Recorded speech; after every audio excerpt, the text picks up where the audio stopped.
Your Highness, Ms. Mohammed, Mr. President, Your Excellencies, friends of the Global Center for Pluralism. My name is John McNee, and it is my great honor to serve as the Secretary-General of the Global Center. I am delighted to welcome you on behalf of our Board of Directors at this evening, our 7th Annual Pluralism Lecture with United Nations Deputy Secretary-General Amina Mohammed. We are very, very happy that this year's lecture is taking place in Lisbon, a cosmopolitan city that illustrates what a pluralistic society truly looks like. I'd like to begin by thanking our partners in organizing this event, the Canadian Ambassador Lisa Rice-Madan and her colleagues, and Nazim Ahmad and the delegation of the Ismaili Imamate for their unstinting support. And we are very grateful to the Ismaili Council of Portugal for graciously hosting this year's lecture in this beautiful center.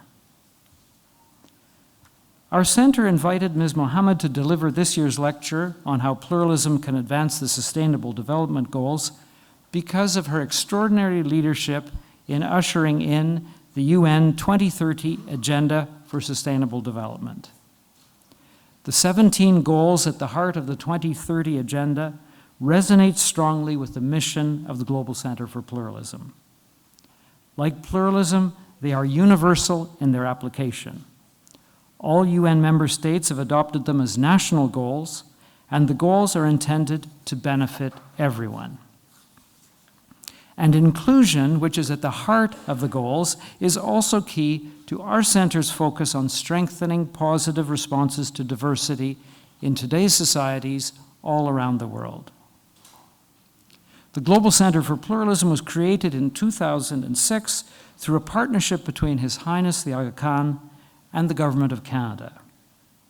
Inspired by Canada's experience as a multi-ethnic, multicultural society, the Center is founded on the premise that when diversity is valued, societies are more peaceful and more successful. In 2017, His Highness and the former Governor-General of Canada, David Johnston, officially opened our international headquarters in Ottawa. Today, it is a destination for dialogue, brimming with events and programming for Canadian and global audiences.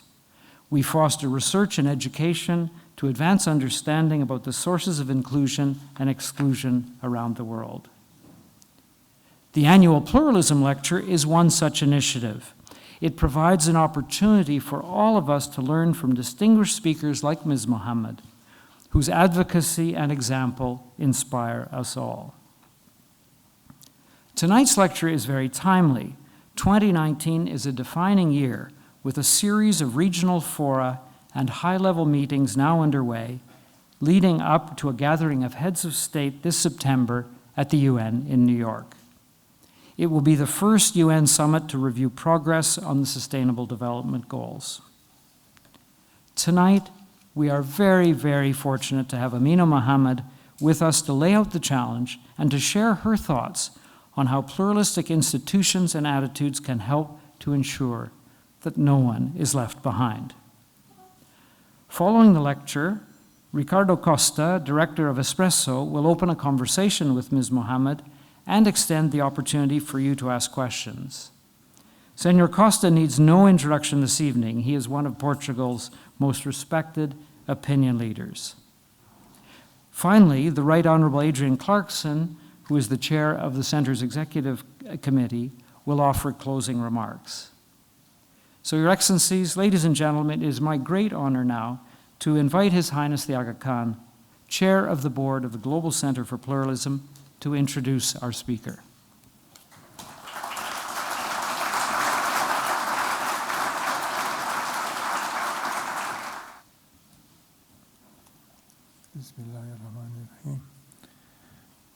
Ms. Mohammed, Your Excellency, the President of the Assembly, Excellencies, ladies and gentlemen, it is my great pleasure to welcome you on behalf of the Board of the Global Center of Pluralism to the 2019 Pluralism Lecture here at the Ismaili Center in Lisbon. I am delighted that this 7th annual lecture is being delivered in Portugal. And I say that not only because this beautiful country is steeped in global history and culture, and usually drenched in sunshine.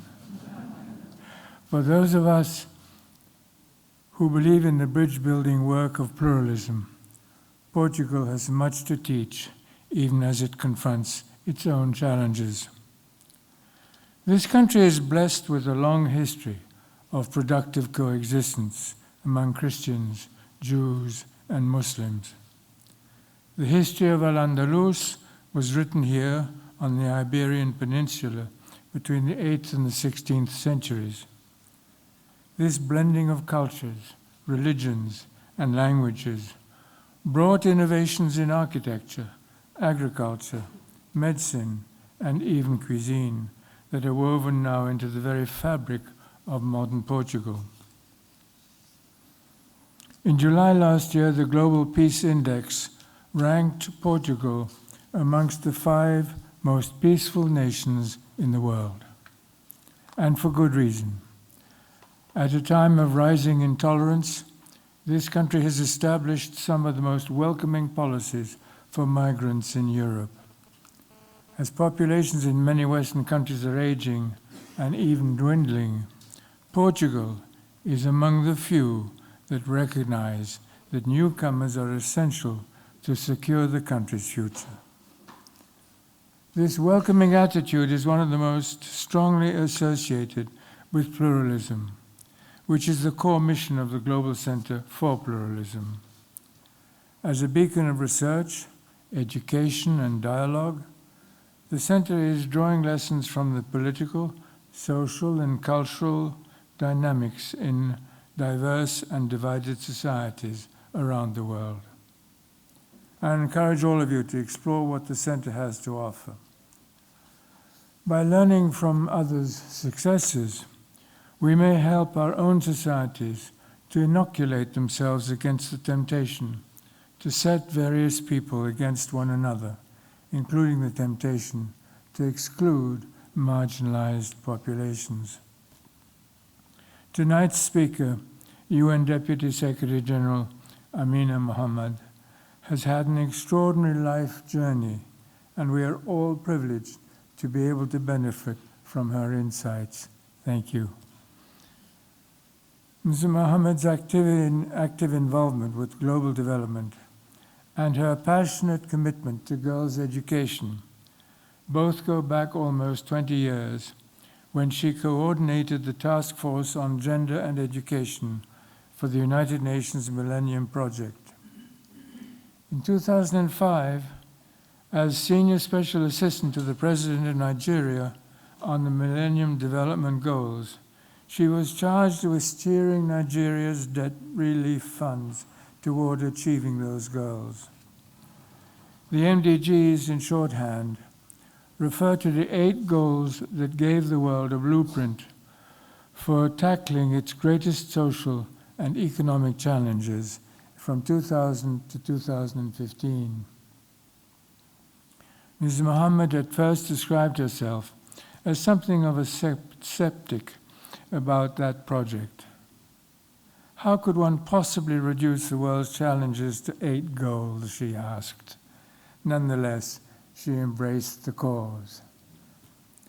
With dogged persistence, she helped to ensure that some $1 billion a year went where it was needed and intended, to reducing maternal mortality, giving communities safe water access, and providing good schools and teachers for Nigerian students.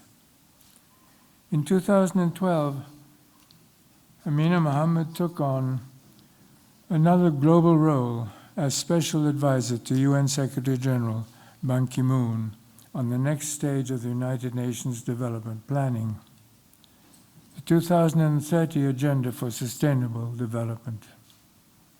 Her new challenge was to work with a small number, 193 nations, to replace the MDGs with a new overarching framework for global development up to 2030.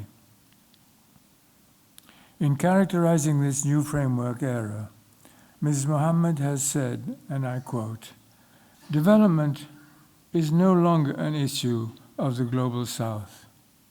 It is an issue of the global north, south, east, and west."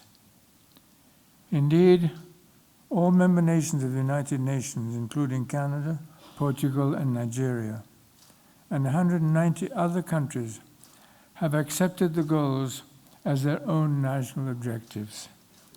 Agenda 2030 calls for action by all countries for all people.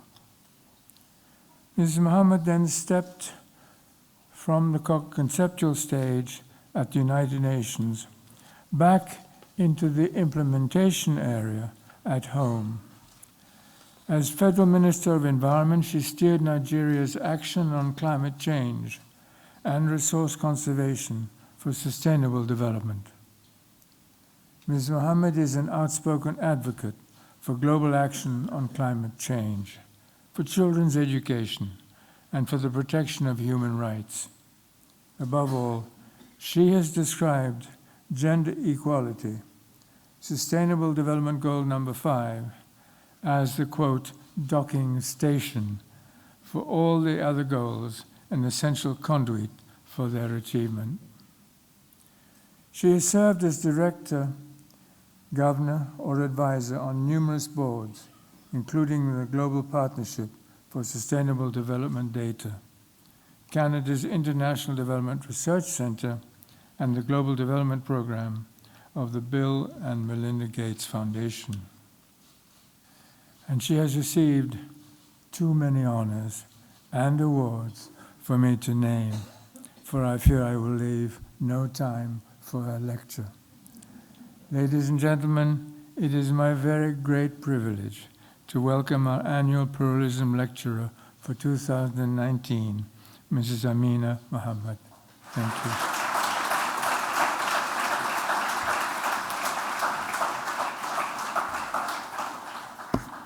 Thank you so much, Your Highness. Your Excellency, Your Highness, the Aga Khan Excellencies, the President of the Assembly, ladies and gentlemen, and I see many friends in the audience as we came through this evening. It's really a great pleasure and a privilege to be here with you to talk about pluralism and its central place in the work of the United Nations, and especially in the 2030 Agenda for Sustainable Development.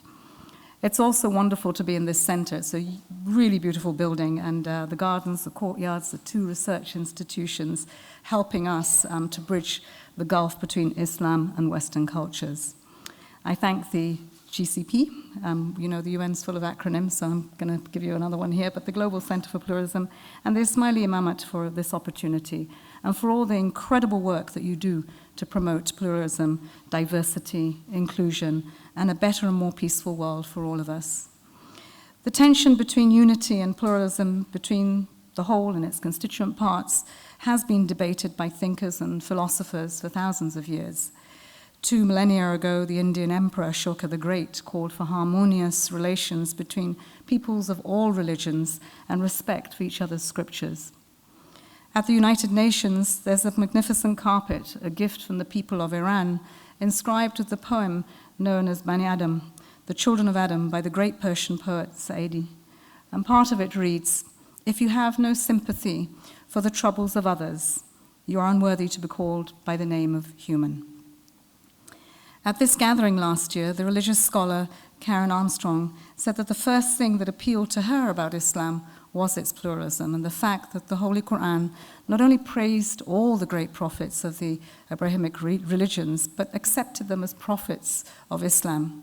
Indeed, pluralism, respect for difference, and the ethics of a shared common humanity are features of many of our different cultures and our religions.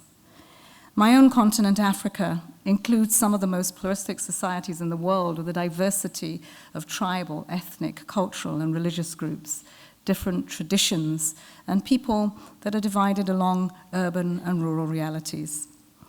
Pluralism is the DNA in the United Nations. The Charter, our founding document, refers to we the peoples. of the United Nations and says, who are determined to practice tolerance and to live together in peace with one another as good neighbors. Today, I won't add to the philosophical debate around pluralism. I believe the argument has largely been fought and won, although we must always remain vigilant. But while the theoretical argument may be over, we still have a long way to go before we can say that our world is living up to this promise. In some cases, there are historical and cultural obstacles, or a lack of knowledge or misunderstanding. In others, it's a question of political will, and I may even say today, the generation gap. What I'd like to talk about today is the gap between the words and the actions, between the ideal of pluralism and the policies and strategies that will enable us to reap its benefits in our daily lives. I'd like to link pluralism to the work of the UN on the ground around the world, promoting human rights, inclusion, and respect for diversity. The only way, I believe, that we can leave no one behind and effectively address the global challenges we face and further peace and prosperity for everyone. Excellencies, ladies and gentlemen, friends, in the framework of the UN and our current global agenda, the Sustainable Development Goals, we've embedded the principle of inclusion, a word that is largely synonymous with pluralism. In fact, one of the 17 goals is dedicated to building peaceful and inclusive societies. I would say that the two are not separate, but the societies are more peaceful because they are inclusive. We have growing evidence that greater diversity and inclusion, particularly in relation to the inclusion of women, is correlated with higher GDP, more responsive governments, better bottom lines, greater stability, and more sustainable peace and development. But if the business case for inclusion is clear, certainly today we would say that our actions fail to reflect this. While many leaders may pay lip service to inclusion, the fact is that we are living the consequences of exclusion. Intolerance, exclusion, the need to dominate, a lack of respect for difference are deeply rooted in many of our policies and systems, political, economic, and social. We've created a world in which, according to recent analysis, by 2030, the richest 1% of people could control 2/3 of the planet's wealth. Economic and, in many cases, political power is often concentrated in the hands of very few. The rights of women and girls and of minorities and marginalized people of all kinds are routinely disregarded. In many cases, those in power hang on by any means for far too long, and often, I believe, out of fear for themselves being excluded. Inequality is at extraordinary levels and is growing, both within and in between our countries. After a decade of decline, the number of chronically hungry people in our world recently began to rise again, despite there being abundant food for everyone. We've created a world in which we define security as the enforcement of borders, exclusion of others, and amassing of weapons. We see this in the estimated $1.8 trillion in military spending just last year, a fraction of which should provide dignity and opportunity for the most vulnerable. We've created a world in which there is growing ethno-nationalism, intolerance, discrimination, and violence that targets women, our mothers, our sisters, our grandmothers, minorities and migrants, refugees, and anyone that is perceived to be different or other. Civic space is shrinking, basic rights are under attack, things that we've often taken for granted.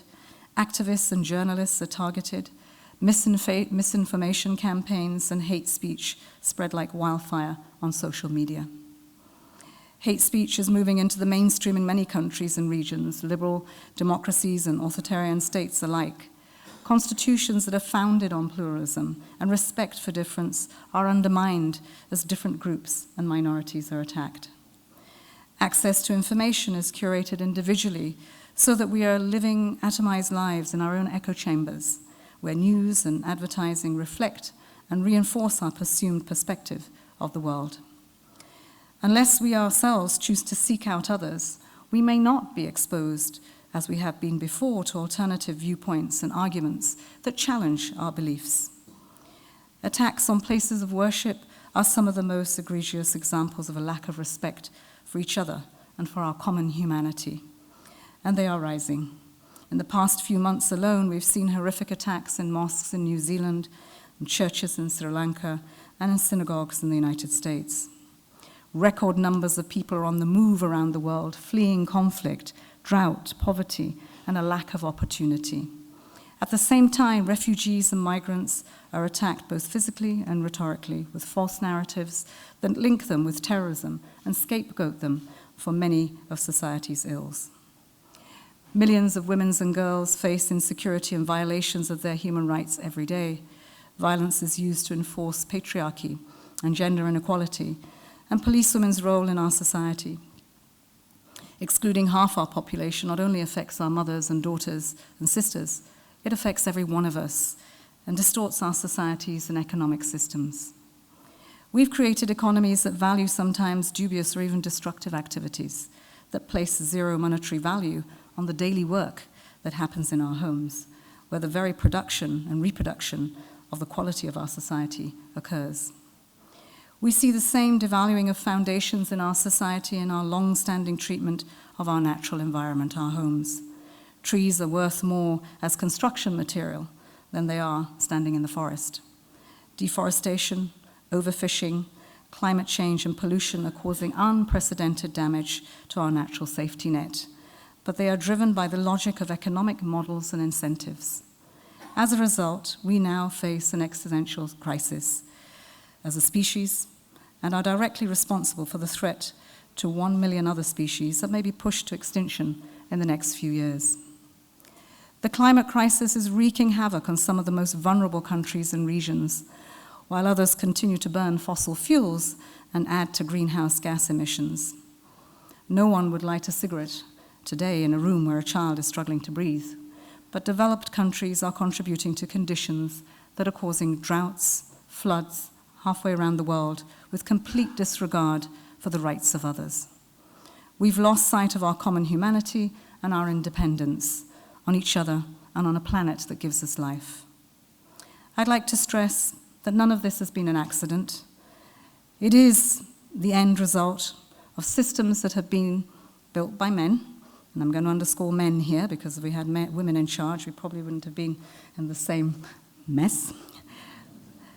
Largely based on the basis of exclusion, marginalization, and discrimination, and of a prioritization of short-term profits for a few over long-term rights and the interests of all future generations.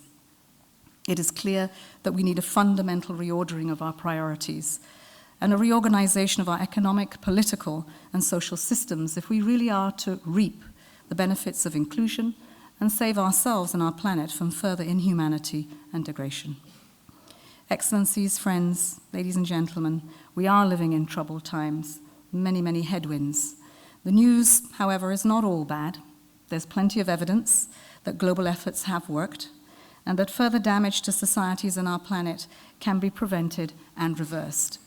After all, as I've said just a little earlier, it was and is man-made. As Steven Pinker has argued, our world is getting better, but not as quickly as we might hope. So much of the evidence that we see for progress is not catching up with the reality of the challenges, and we're, in many cases, just flatlining. Violence has steadily declined over time, and life expectancy is up. Extreme poverty is declining, and literacy is at historically high levels. There's greater awareness of human rights, and in some countries, at least, minorities of all kinds enjoy greater legal protection than ever before. Let's take the Montreal Protocol on the ozone layer. This international treaty entered into force in 1989, after climatologists discovered a hole in the ozone layer over Antarctica. Since then, the hole has gradually started recovering, and projections indicate that the ozone layer will return to 1980 levels between 2050 and 2070. This is global cooperation. The Millennium Development Goals, and as His Highness reminded me, I wasn't very pleased with them, but I, in the end, embraced them as the baseline and not the ceiling of where we wanted to go to. They were agreed by all countries in 2000.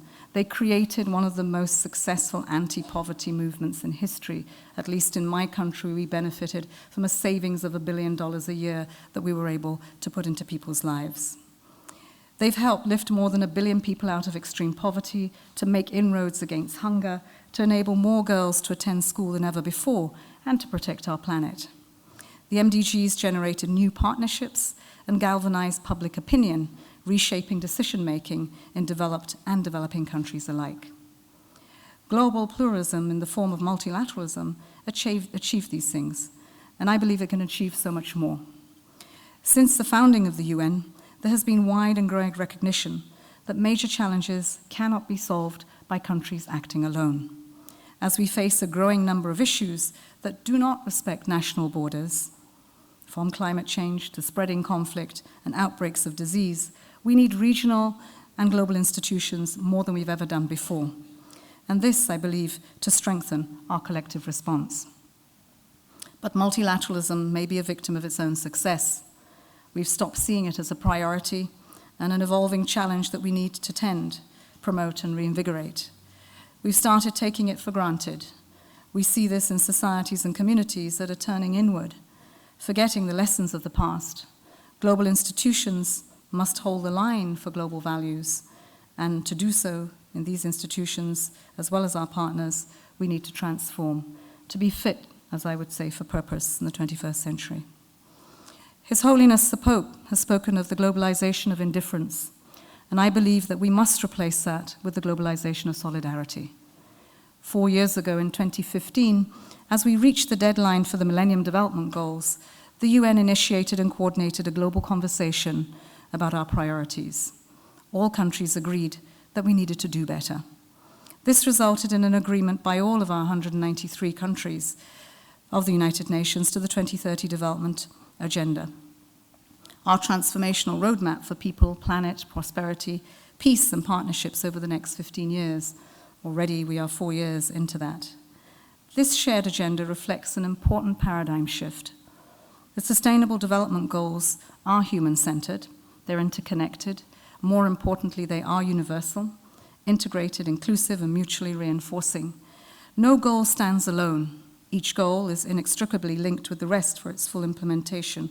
Although I must say, I do take goal 5 and make that the docking station for 16. It is so important to our humanity.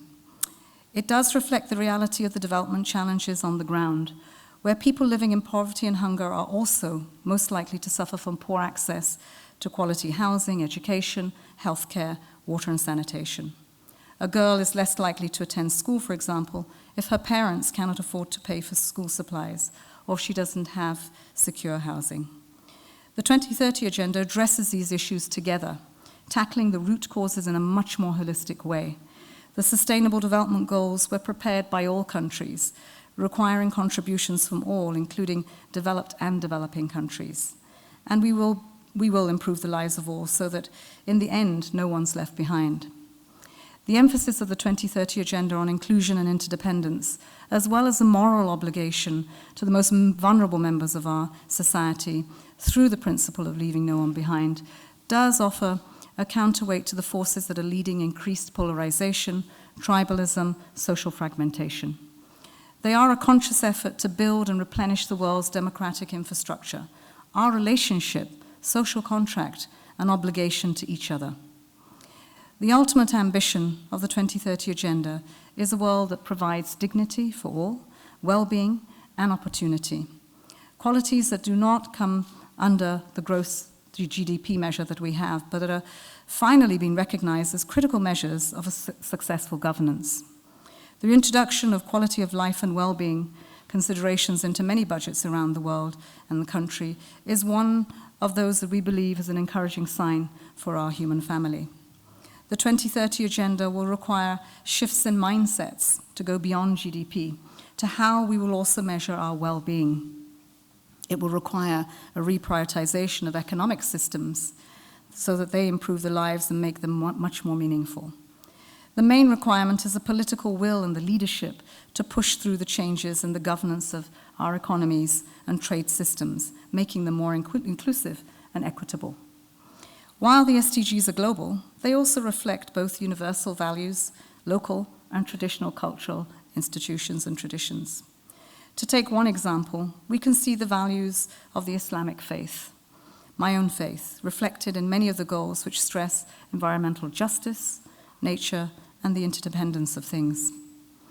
The UN itself is changing to support countries as they take this ambitious global project, being fit for purpose.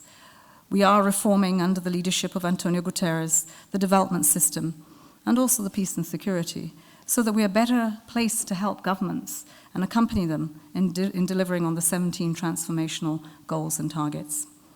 From providing access to technical expertise, reaching global agreement on the financial arrangements that will be critical to success, the UN is at the heart of helping to deliver on the 2030 Agenda. We are reforming to ensure more diverse representation, a new gender parity strategy for recruiting and retaining women as staff at all levels, particularly in leadership, that we have parity already in our management, and greater efforts to ensure much more equitable geographic representation, meaning that all persons of the world should be part of the United Nations and be actively represented in the leadership at the country level. We're just months away from achieving parity in our senior leadership for the first time in 7 decades. We'll be 75 next year. We need to lead by example and demonstrate the importance of diversity and inclusion that reflect the reality of our world. Excellencies, ladies and gentlemen, friends, this is a big picture, but it will only succeed if every one of us, individually and collectively, would become a part of this effort. Delivering the Sustainable Development Goals must start from every space in which people connect: the family, the community, the workplace, schools, medical clinics, small businesses, the media, academia. It is here that we will need to make the radical shift needed to achieve the 2030 Agenda, a shift in mindsets away from accumulation by few and exclusion of the many, to a paradigm based in interdependence with each other and with our environment. A shift in policy solutions that are based on mutual gains rather than the zero-sum thinking, and from a definition of security that is based on an ever-increasing stock of weapons and stronger borders, to one that is based on resilient societies and mutual respect for each other, and particularly our planet. This shift needs to start from our education systems, and as we discussed over the last 2 days, education is one place that we really need to rethink how that happens for us in our world today. We continue to build schools of bricks and mortar and to teach rote learning uncritically from outdated textbooks. We are preparing our young people for a world that has passed, rather than the use of technology, critical thinking skills, well-being, and the ethic of shared responsibility that are really needed for a world of today and of tomorrow. While the 2030 Agenda is global and all-encompassing, it will require actions at every level. It particularly needs the leadership and the guidance of faith-based and philanthropic institutions who work with the local, national, and regional levels, but exist in many international spaces that can bring these together, and who can still reinstill a sense of our common humanity. The philosopher Kwame Anthony Appiah has written of membership, of a family, a neighborhood, a plurality of overlapping identity groups spiraling out to encompass all of humanity. This concept asks us to be many things, he says, because we are just that, many things. I'm very familiar with these ideas. My own personal story is one of multiple identities, from Nigeria to the United Kingdom and back again, from the private sector to government and the United Nations. I'm an African mother and a grandmother, and I have to tell you that my children, Nigerian, British, Syrian, it goes on, Brazilian grandchild, I am also a former government minister, one that I never thought I would be. I always wanted to go home and implement the SDGs, but to be given the Ministry of Environment, which in my country was considered, for want of a better word, the dustbin lady, was really only about waste. But for within 18 months, Nigeria producing for the continent the first national domestic green bond, and I heard last week that we just had the second, and again, it was oversubscribed. So the impossible can become possible. So as a former government minister, a survivor of gender-based violence, a faithful Muslim, granddaughter of a Presbyterian minister, and the second highest international civil servants, humbly, in the world. I also received a basic education. And I think this is important because often we don't look back in history to see what is it that created the sense of insecurity that we have today, the conflict, the terrorists. But my basic education was in Maiduguri. Maiduguri is a town in the northeast of Nigeria where today Boko Haram thrives, where Lake Chad hardly exists for its shrinking. And so we see the exacerbation of poverty with climate change. While Anthony Appiah and I may be the poster children for pluralism, we all embody many different identities. The growth of DNA testing proves that this in the most literal way, but it's also true socially and culturally. There is no homogeneous culture in our world, and there are simply those that are more and less honest about their history. And I'm happy to say that our hosts today, Portugal and Canada, are amongst the most honest, and I congratulate you for that. This is the kind of leadership that we truly need today. Portugal, the seat of the Ismaili Imamate, has made many significant contributions to openness, to diversity, pluralism in our world. Portugal's history of discovery, of reaching out, of connecting, has a central place in its culture. The Iberian Peninsula was for many centuries a battleground between two of the world's three major religions. And this has left a legacy of interdependence and a deep respect for cultural difference. I cannot talk, of course, about Portugal without referencing our Secretary-General, my colleague, my friend, António Guterres, a proud Portuguese citizen, I could tell you that, who never fails to remind us of your country's special and unique qualities. And sometimes on a bad day at the UN, it's food. He's looking for you, wants to come home. But this is not just to him. I have to tell you that even I look for Nigerian food some days in the UN. I would also like to mention Canada, host of the Global Centre of Pluralism. As a leader with respect for diversity, honoring the values of pluralism and its institutions across the entire fabric of its culture, Canada's pluralist national identity is reflected in its approach to welcoming refugees and in its fundamental to the relationship between Canada and His Highness, the Aga Khan, and of course the Foundation. No society is perfect. Most, if not all, nations have forged their borders through war or conquer, leaving a set of historical injustices that really do challenge our identities. It is how these challenges are confronted that makes clear its values. Canada's efforts to address their own relationship with the Indigenous First Nations people in a spirit of honesty and reconciliation, and difficult as that can be, is one example of this leadership. Finally, I'd like to acknowledge the Aga Khan Development Network and the institutions for its work on behalf of some of the poorest and most marginalized communities in the world. You combine a strong ethical foundation with respect for the environment and a commitment to supporting societies in which every citizen, every person, regardless of cultural, religious, or ethnic differences, can reach his or her full potential, truly showing the strength in diversity. The approach to supporting all members of a community so that everyone is stronger as a result exemplifies the words of His Highness, the Aga Khan, who once said that pluralism is not simply an asset or a prerequisite for development, but a vital necessity for our existence. And I agree wholeheartedly. You've been a consistent voice promoting pluralism, inclusion, and respect for diversity over the decades.